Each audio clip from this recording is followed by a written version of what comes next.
Hi, good afternoon, and this is Sammy reporting for Balitang Bakla. Sa Amerika. At ang nakakaloka ngayon, dito kami sa Lake Tahoe. At ang pinaka nakakaloka, ito pala mga snow, Diyos ko, lahar lang. Lahat na pinaghalong asin. Oh. Ganda. Mag-uuwi ako nito sa Pilipinas para magtayo ang nanay ko ng halo-halo stand. In fairness, maganda.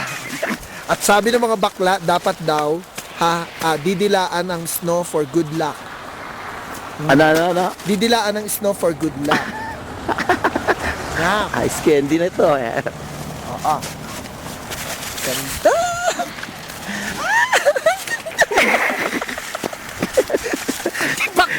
Yung tipak-tipak yung yelo.